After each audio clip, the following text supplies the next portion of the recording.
अभी नहीं, full ready है।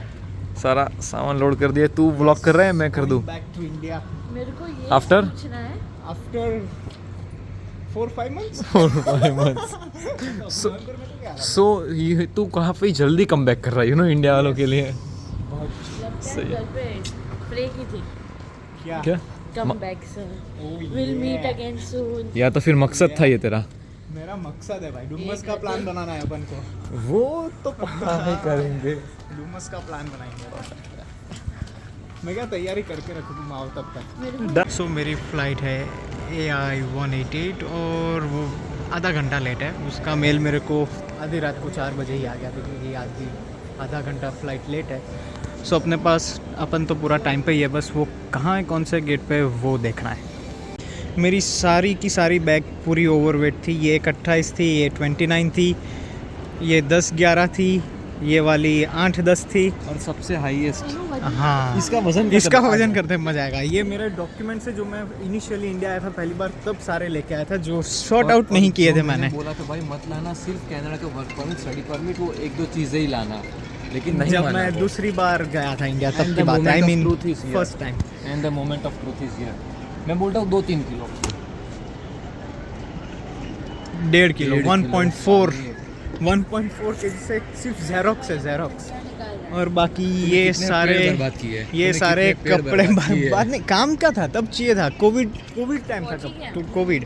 और ये सब सामान मैंने फेंका है, जो घर वाले गाली देंगे। ये यहाँ से यहाँ जो दिख रहा है पूरा, ये कम से कम अगर आप ब्लॉग देख रहे हो तो इसकी नई चद्दर ये कितना, कम से कम 15 किलो होगा आराम से 15 किलो एक्चुअली 20 किलो। 20 एक बैग 28 की थी और दूसरी बैग 27 की थी। ओह, या। ऑलमोस्ट 15 से 20 किलो फेंक दिया। Yes. Same time the stars blink their eyes. Send me blank postcards from across the sea. Mail them to the wrong address. They'll still find me.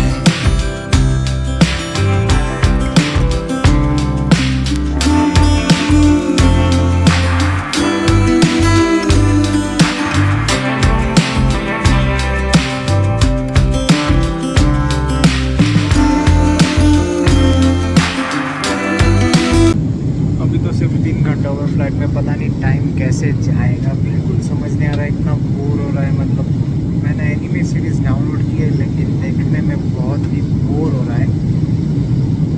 और वॉशरूम्स की लाइन भी इतनी लगी है, मतलब 3-3, 4 लोग वॉशरूम के बाहर खड़े। भाई मैं बैठा हूँ, मतलब मुझे जाना है लेकिन वो देख के मैं नहीं जा रहा हूँ। मैं बोला भाई प्लेन में भी लाइन लगा के खड़े होंगे वॉशरूम के लिए।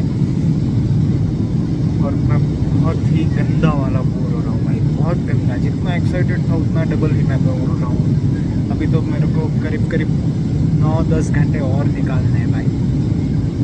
फाइनली लैंड हो गए, 1.5 घंटा फ्लाइट लेट थी और इमिग्रेशन हो गया, सामान वामान ले लिया। अभी अपने को टर्मिनल चेंज करना है, T3 से T1 जाना है। मेरा सिम कार्ड भी नहीं चल रहा है, वाईफाई कनेक्ट किया लेकिन पापा को बोला है कि ई सिम कर दो, उनके नाम पे नंबर है तो वो ई सिम कर देंगे। सो नेटवर्क आ जाएगा, फिर मैं सोच रहा हूँ टर्मिनल चेंज करूँ।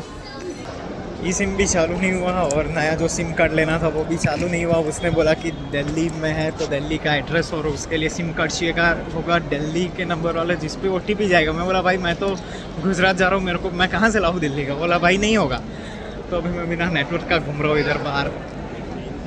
फ़िलहाल तो मैं शटल बस के पास जा रहा हूँ जो मेरे को लेके जाएगी T3 से T1 और वहाँ पे फिर लगेज वगेज का सिस्टम करेंगे पूरा।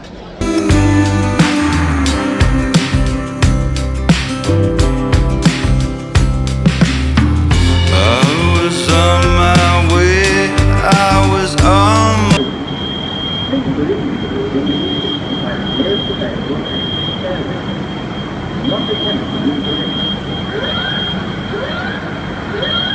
क्या हो रहा है, सायरन बजने लगे जोर से। पता नहीं वो क्या था लेकिन यहाँ पे 2 से 3 बार मतलब अलार्म बजा कि भाई कि जो भी नियरेस्ट एग्ज़िट है वहाँ से तुम कट लो और खाली कर दो। लेकिन वो बात अलग है, कोई जा नहीं रहा था क्योंकि फॉल्स अलार्म था, दिख रहा था। या फिर क्या पता कुछ होगा एंड वी डोंट नो। मैं तो बैठा था वहाँ, मैं तो एग्ज़िट के बाजू में ही बैठा था, so no worries for us. और मैंने 5 घंटे पहले ही बैग्स दे दिए। मैं एयरपोर्ट पे ही था, लेओवर था 15 घंटे का। होटल में जाने वाला था लेकिन सिम कार्ड का इशू था और नेटवर्क नहीं था, वाईफाई भी बहुत ही घटिया था यहाँ पे, तो कुछ इंतज़ाम नहीं कर पाया मैं। सो मैं बाहर ही बैठा था, मतलब एयरपोर्ट में ही, और अभी मैं चेक इन करके आया हूँ। So let's see. वैसे तो मैं कचौरी और मिल्क शेक खा पी के बैठूँ, लेकिन फिर भी देखते हैं यहाँ कुछ और अच्छा मिले तो। इंडिया आए तो अच्छा खासा खा पी के ही जाएंगे भाई। वाईफाई की कूपन ले लिए यहाँ फ्री वाईफाई के कियोस्क से, बिकॉज़ पहले लिया था मैंने जब मैं T3 पे लैंड हुआ था वहाँ से, बट वो कुछ घंटे बाद एक्सपायर हो गया था, नहीं चल रहा था, तो अभी यहाँ से मैंने नया लिया है। वैसे तो मैं दिल्ली आ चुका हूँ, पर अभी भी मैं कनाडा के रूट पे चल रहा हूँ, और कनाडा में शाम के 4-5 बज रहे, और यहाँ पे बज रहे रात के अभी 2-2:30 बज रहे हैं। तो भूख लगी है मेरे को ज़बरदस्त, तो मैंने लिए मस्त चिली गार्लिक नूडल्स, बढ़िया।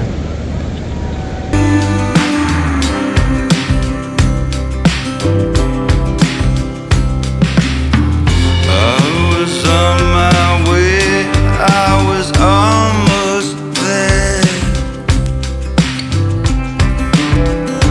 but the monkeys, they all read now appearing. Finally landed to Surat airport and I'm waiting for my luggage और very excited to meet my parents। बस अभी लगेज मिला और बाहर भाग के बस ढूंढना है उनको कहाँ है, बिकॉज नेटवर्क नहीं है मेरे पास, तो ज़रा फिगर आउट करना पड़ेगा वो कहाँ है, मैं कहाँ हूँ। इस बार मुझे प्रॉपर जेट लैग होने वाला है, क्योंकि मैं कनाडा के टाइम पे पूरा जी रहा था अब तक, और आज यहाँ सुबह मैं पूछा हूँ, अभी 7 बज रहा है और मैं पूरा नींद में हूँ फुल। जैसे ही घर पहुँचूँगा मैं क्रैश हो जाऊँगा, 1-2 घंटे में क्रैश होने वाला हूँ मैं। अभी पहले मैंने खुद को धोया, फिर मैंने ये साइकिल को धोया। वैसे तो मेरे पास वेलोस भी है, लेकिन वो मेरे मामा के पास है, वो चलाते हैं, तो उनके घर पे पड़ी अहमदाबाद में। मेरे घर पे यही पड़ी थी, बहुत धूल खा रही थी। बिफोर आफ्टर मैं लेना भूल गया, बिकॉज भावनाओं में बह के मैंने सीधा धोना ही चालू कर दिया इसको। हाँ, वैसे तो पूरी रस्ट वाली हो चुकी है बहुत सारी जगहों से, चेन, स्टैंड, स्क्रूज, रिम्स वगैरह, बट ठीक है।